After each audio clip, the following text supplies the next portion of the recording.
رحم اللہ من قرأ الفاتحہ۔ اللہم صل علی محمد۔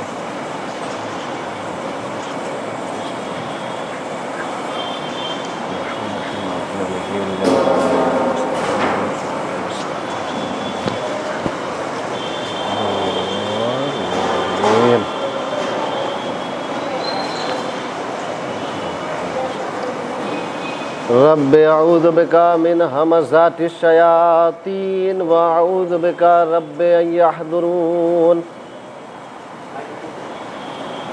لا حول ولا قوة الا باللہ العلی العظیم۔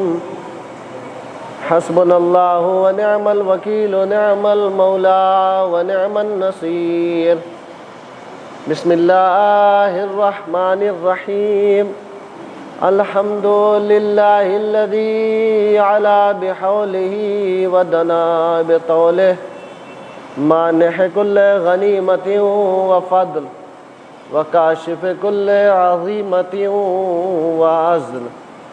احمدہ علی عواطف کرمہ وسوابغ نعمہ وأؤمن به اولا بادیا واستهدیہ قریبا ہادیا واستعینہ قادرا قاہرا واتوکل علیہ کافیا ناصرا۔ والصلاة والسلام والتحیۃ والاکرام علی صاحب الوقار والسکینہ المدفون بارض المدینہ الملقب بالحبیب والمکنى بأبی القاسم محمد وآلہ الطیبین الطاہرین المعصومین المظلومین المنتجبین المنتخبین واللعنة الدائمة الباقية على أعدائهم أجمعين من الآن إلى صباح يوم الدين۔ أما بعد فقد قال الله تبارك وتعالى في كتابه المبين والقرآن المجيد بسم الله الرحمن الرحيم۔ يا أيها الذين آمنوا اتقوا الله يا أيها الذين آمنوا كتب عليكم الصيام كما كتب على الذين من قبلكم لعلكم تتقون۔ آپ حضرات التماس ہے ایک مرتبہ سورہ حمد اور 3 مرتبہ سورہ اخلاص کی تلاوت فرما کر اختر امام مرحوم ابن خورشید حسین اور عابد علی مرحوم ابن عامر علی کی گروہ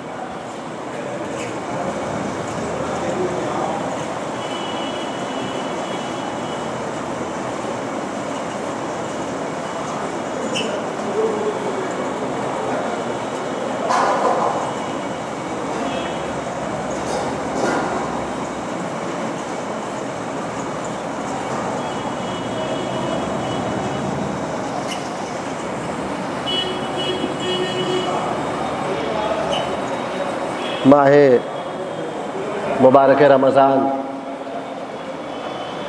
کی آج 6ٹھی تاریخ، اور یہ تاریخ اس مناسبت سے اہمیت کی حامل ہے کہ اس تاریخ میں آسمانی کتاب یعنی توریت کا جناب موسیٰ پر نزول ہوا ہے۔ ماہ مبارک رمضان نہ جانے کتنی فضیلتوں کا حامل ہے، نہ جانے کتنی عظمتوں والا مہینہ ہے۔ تمام عظمتوں میں ایک عظمت اس مہینے کی یہ بھی ہے کہ امام جعفر صادق علیہ الصلاۃ والسلام نے فرمایا کہ ماہ مبارک رمضان میں آسمانی 4 کتابوں کا نزول ہوا ہے۔ 6 رمضان المبارک کو توریت کا نزول ہوا ہے، 12 رمضان المبارک کو انجیل کا نزول ہوا ہے، 18 رمضان المبارک کو زبور کا نزول ہوا ہے، اور لیلۃ القدر میں قرآن جیسی عظیم کتاب کا نزول قلب محمد مصطفیٰ صلی اللہ علیہ وآلہ وسلم پر ہے۔ یہ وہ مہینہ ہے کہ جو اپنے دامن میں اور اپنی آغوش میں تمام کتب آسمانی کو جمع کیے ہوئے ہے، یکجا کیے ہوئے ہے۔ اور اس کے علاوہ اس مہینے کا جمعہ بھی بڑا فضیلت کا حامل ہے۔ ایسے تو جمعہ تمام مہینوں کے جمعہ فضیلت کا حامل ہے، اور روز جمعہ کو سید الایام کہا گیا ہے۔ روز جمعہ دنوں کا سردار ہے۔ کوئی بھی مہینہ ہو، ماہ مبارک رمضان کے علاوہ بھی جمعے کو ایک خاص اہمیت تمام دنوں میں حامل ہے اور ایک خاص اہمیت حاصل ہے۔ لیکن ماہ مبارک رمضان کے جمعوں کے لیے حدیث ہے کہ ماہ مبارک رمضان کے تمام جمعوں پر، دیگر مہینوں کے تمام جمعوں پر ایسے ہی فضیلت رکھتے ہیں جیسے ہمارے رسول تمام رسولوں پر فضیلت رکھتے ہیں۔ ماہ مبارک رمضان کا جمعہ، لہذا اس کو ایک خاص اہمیت نور علی نور ہو گیا، اس لیے کہ یہ ماہ مبارک رمضان کا جمعہ ہے۔ دیگر مہینوں میں ہے تو نور ہے، لیکن ماہ مبارک کا جمعہ نور علی نور ہے۔ پھر نبی نے فرمایا فضل علی ابن ابی طالب علی ہذہ الامہ، فضل علی ابن ابی طالب علی ہذہ الامہ کا فضل شہر رمضان علی سائر الشہور۔ نبی نے فرمایا کہ تمام جمعوں پر، ماہ مبارک رمضان کے تمام جمعوں کو اور تمام جمعوں پر ایسے ہی فضیلت حاصل ہے جیسے رسول خدا کو، رسول اللہ کو، رسول خدا کو، رسول اللہ کو، تمام رسولوں پر، تمام انبیاء پر فضیلت حاصل ہے۔ اس کے بعد نبی نے فرمایا علی کو تمام امتوں پر، علی کو اس امت پر، اس امت کے تمام افراد پر ویسے ہی افضلیت حاصل ہے جیسے تمام مہینوں پر ماہ مبارک رمضان کو فضیلت حاصل ہے۔ جیسے تمام مہینوں کا ماہ مبارک رمضان سے مقابلہ نہیں کیا جا سکتا، ویسے ہی پوری ملت کا، پوری امت کا علی ابن ابی طالب سے مقابلہ نہیں ہو سکتا۔ پوری ملت اسلامیہ علی ابن ابی طالب کا مقابلہ نہیں کر سکتی۔ اگر مقابلہ کرنا ہے علی کا تو پہلے کوئی ہمیں بتائے کہ کیا 11 مہینوں میں کوئی مہینہ ماہ رمضان سے مقابلہ کر سکتا ہے؟ ماہ رمضان سے مقابلہ نہیں ہو سکتا، اس لیے کہ یہ سید الشہور ہے، مہینوں کا سردار ہے۔ مہینوں کے سردار سے کوئی مہینہ مقابلہ نہیں کر سکتا، تو وہ جو سید الاولیاء ہے، تمام ولیوں کا سردار ہے، اس کا کوئی انسان کیسے مقابلہ کر سکتا؟ اس کا کوئی انسان مقابلہ نہیں کر سکتا۔ ماہ مبارک رمضان تقویٰ کا مہینہ، متقی بننے کا مہینہ، اللہ کے قریب ہونے کا مہینہ، اور یہ ایسی عبادت ہے، روزہ ایک ایسی عبادت ہے کہ جو پنہانی اور باطنی عبادت ہے، پوشیدہ عبادت ہے۔ انسان نماز پڑھتا ہے، کوئی نہ کوئی دیکھتا ہے، گھر میں پڑھے، مسجد میں پڑھے، کوئی دیکھتا ہے تو ریاکاری کا شائبہ زیادہ ہے۔ کسی نے دیکھا، جب تک کوئی دیکھنے والا نہ ہو انسان میں ریاکاری کا شائبہ کم ہے۔ جب کوئی دیکھنے والا ہو تو انسان کے اندر خود جو نفس امارہ ہے اسے ریاکاری پر مجبور کرتا ہے۔ ایک چھوٹا سا لطیفہ کے طور پر ہے یہ واقعہ کہ کوئی انسان مسجد میں تنہا نماز پڑھ رہا تھا، بالکل تنہائی میں، کوئی نہیں ہے، رات کے سناٹے میں نماز تہجد، نماز شب پڑھ رہا ہے۔ لیکن تھوڑی دیر بعد اسے ایک آواز سنائی دی، کسی برتن کے گرنے کی یا کسی کے قدم کی آہٹ سنائی دی، تو وہ سمجھا کہ مسجد میں کوئی آیا۔ اب وہ ابھی جو سورہ پڑھ رہا تھا، بلند آواز سے پڑھ رہا تھا، لیکن وہ انداز نہیں تھا، وہ قرات و ترتیل کا انداز نہیں تھا جو اب ہو گیا۔ اس کی قرات کا انداز بدل گیا، نماز کی سپیڈ کم ہو گئی، صوت و لحن میں تبدیلی آ گئی، اور بخوبی قرات کے ساتھ، دیکھیے اب تک ریاکاری کا شائبہ نہیں تھا، لیکن اسے لگا کہ ابھی کوئی آیا ہے، پوری مسجد میں کوئی نہیں ہے، آنے والا سوچے گا یہ کتنا متقی پرہیزگار بندہ ہے، لہذا اس نے پوری رات نماز میں گزاری۔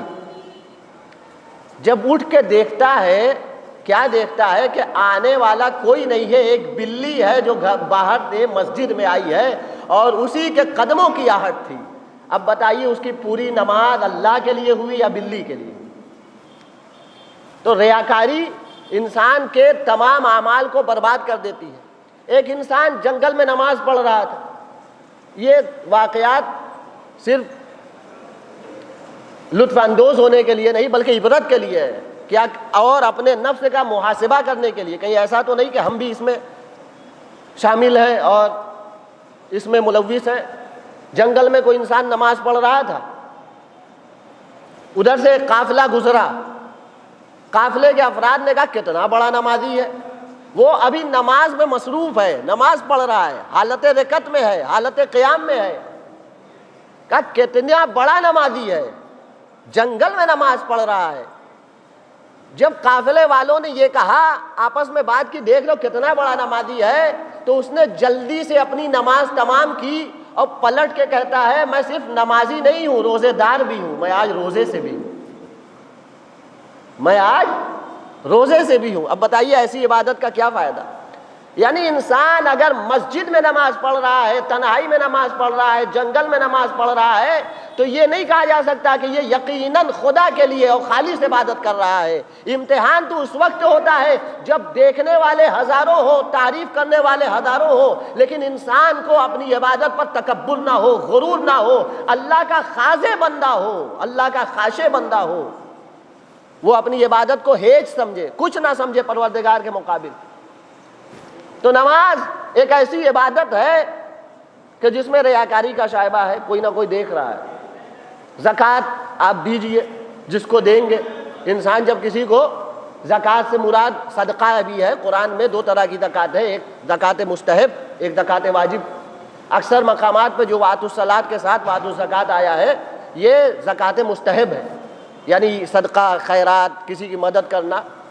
تو انسان جب کسی کی مدد کرتا ہے تو اس کے دل میں یہ خیال آتا ہے کہ میں سامنے والے کی مدد کر رہا ہوں، اور یہی خیال آنا سامنے والے کو حقارت کی نظر سے دکھانے پر مجبور ہو جاتا ہے، وہ پھر اسے حقیر سمجھتا ہے، اور پھر سامنے والا اس کی عزت نفس محفوظ نہیں رہتی۔ تو اس میں بھی ریاکاری ہے۔ اور یہاں تک قرآن کی آیت ہے، یا ایھا الذین آمنوا لا تبطلوا صدقاتکم بالمن والاذی، اے صاحبان ایمان اپنے صدقہ، اپنی خیرات کو باطل نہ کرو۔ ہم اور آپ سمجھتے ہیں صرف روزہ باطل ہوتا ہے، ہم اور آپ سمجھتے ہیں صرف نماز باطل ہوتی ہے۔ قرآن کہہ رہا ہے تمہاری خیرات بھی باطل ہوتی ہے، تمہارا صدقہ بھی باطل ہوتا ہے، تمہارے نیک اعمال بھی باطل ہوتے ہیں، تمہارے اعمال حسنہ بھی باطل ہوتے ہیں۔ کیسے باطل ہوتے ہیں؟ کیا مبتلات صدقہ کوئی کھانے پینے کی چیز ہے؟ جیسے ماہ مبارک رمضان میں کہا یا ایھا الذین آمنوا لا تبطلوا صدقات بالمن والاذی، اے صاحبان ایمان اپنے صدقے کو احسان جتا کر اور سامنے والے کو اذیت دے کر باطل نہ کرو۔ اگر انسان صدقہ دے، نیکی کرے، کسی کی مدد کرے اور احسان جتائے تو پھر وہ باطل ہو جاتا ہے، پھر وہ کسی کام کا نہیں ہے۔ صدقہ دینے والے کو فخر نہیں کرنا چاہیے، کسی کی مدد کرنے والے کو غرور نہیں کرنا چاہیے۔ اگر سائل آپ کے دروازے پر آیا ہے تو آپ کو اس کا شکریہ ادا کرنا چاہیے کہ وہ آپ کے دروازے پر آیا ہے اور وہ سبب بنا ہے کہ آپ راہ خدا میں کچھ دے سکیں، وہ سبب بنا ہے کہ راہ خدا میں آپ کچھ دے سکیں۔ اسی لیے اللہ نے غریبوں، مسکینوں، یتیموں کی عزت نفس کا یوں خیال کیا ہے کہ زکوٰۃ نکالنے والوں کو، خبز نکالنے والے کو حکم دیا ہے کہ تم فقیروں کے دروازے پر جاؤ تاکہ تمہارے اندر تکبر نہ آنے پائے۔ فقیروں سے نہیں کہا کہ تم لینے جاؤ، کہا نہیں، تم خبز نکالنے والے سے کہا تم جاؤ، تم پہنچاؤ مستحقین تک، تم پہنچاؤ ناداروں تک، تم پہنچاؤ محتاجوں تک۔ زکوٰۃ میں بھی یہی حال ہے، حج، جو حج کرنے جاتا ہے الا ماشاء اللہ مجمع ہوتا ہے، پوری کائنات وہاں جمع ہے، ریاکاری ہے بھائی، حاجی، ہم حاجی ہو گئے ہر انسان۔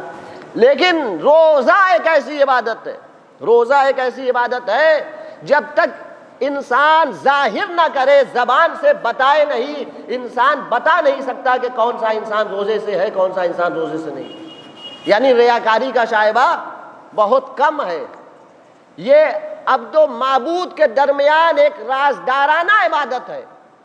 اگر انسان روزے سے ہے تو یا انسان جانتا ہے یا اس کا خدا جانتا ہے۔ اسی لیے ہمارے نبی نے فرمایا ہے کہ اللہ نے کہا ہے کہ الصوم لی وانا اجزی بہ، روزہ میرے لیے ہے لہذا میں اس کا صلہ دوں گا، میں اس کی جزا دوں گا۔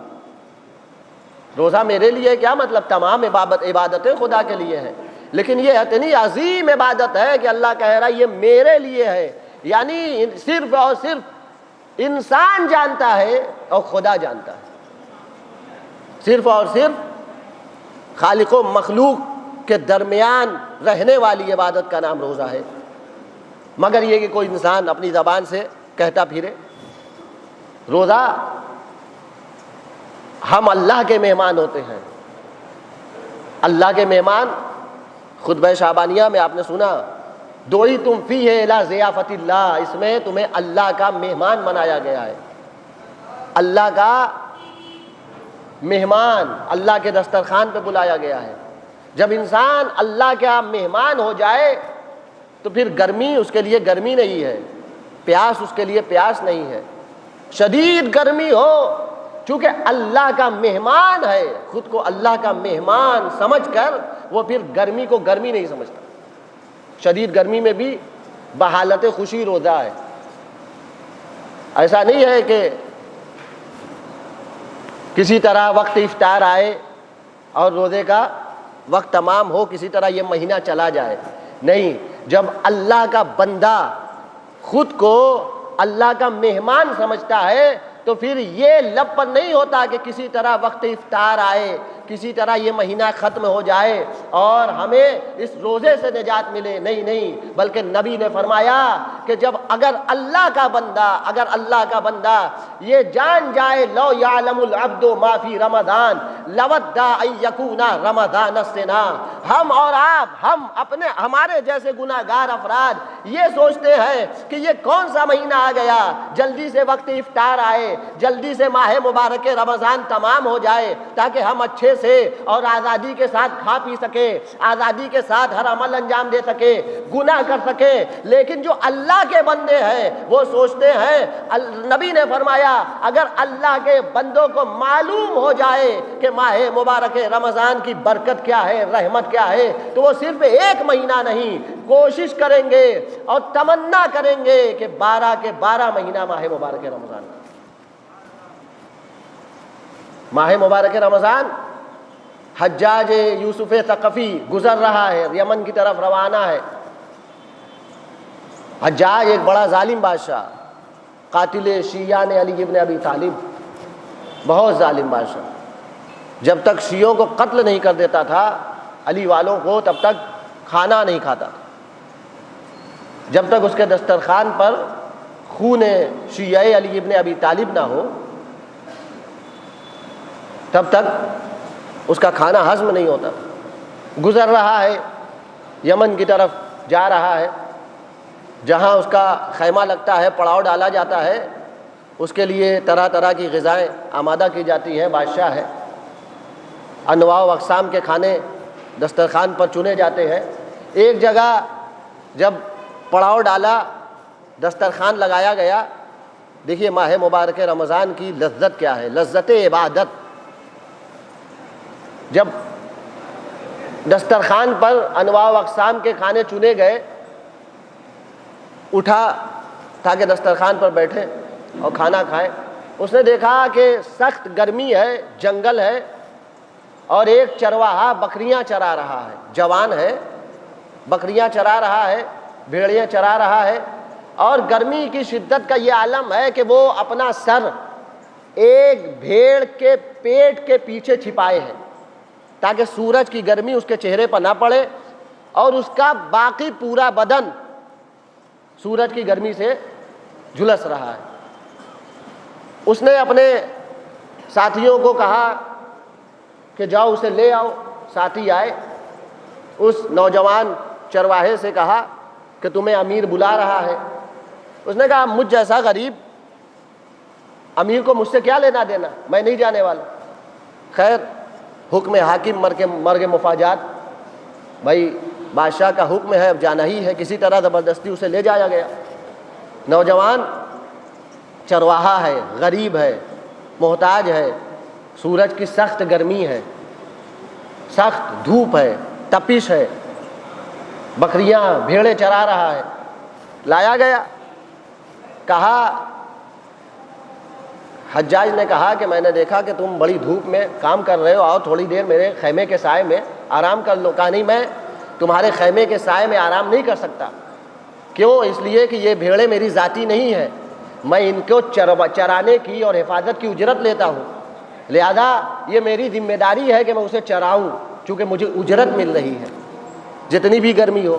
اس کے بعد حجاج نے کہا اچھا، یہ اچھے اچھے کھانے ہیں، تم یقیناً بھوکے بھی لگ رہے ہو، پیاسے بھی لگ رہے ہو، سخت گرمی ہے، یہ میرے دسترخوان پر بیٹھ جاؤ، کھانا تناول فرماؤ۔ تو اس نے کہا معاف کیجئے گا، میں کسی کا مہمان ہوں، میں کسی کا مہمان ہوں۔